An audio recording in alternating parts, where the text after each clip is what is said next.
পুজোর সাজগোজ পর্ব ৪। আজকে আমি পরবো এই অফ হোয়াইট কালার টাঙ্গাইল সিল্কের শাড়িটা, যেটার উপর রঙিন সুতার ফ্লোরাল এমব্রয়ডারি কাজ করা আছে।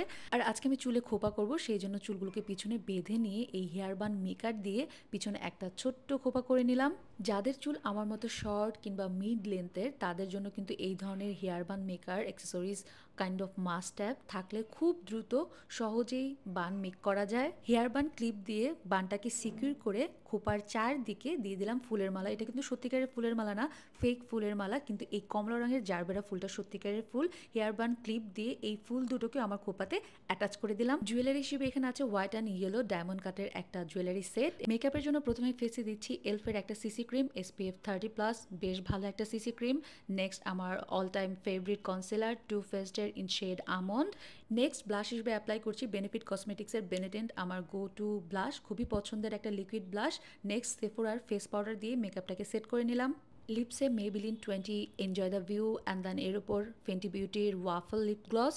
আর আই মেকআপের জন্য এখানে একটা ব্ল্যাকিশ ব্রাউন নিয়ে আমার চোখের উপরের পাতায় আঙুল দিয়ে অ্যাপ্লাই করলাম। নেক্সট কাজল অ্যাপ্লাই করে নিলাম আমার চোখের আউটার কর্নারে, একটু উইংসটা ড্রামাটিক রাখলাম আর চোখের নিচের পাতায় একটু ব্রাউন শেড। এরপর মাস্কারা, এরপর দিলাম একটা কমলা রঙের টিপ, পরে নিলাম আমার পছন্দের একটা সিলভার ওয়াচ এবং চুড়ি। দ্যাটস ইট, এই হচ্ছে আমার আজকের total look. And what's your thought on this look? Let me know in the comment box. Bye, see you soon.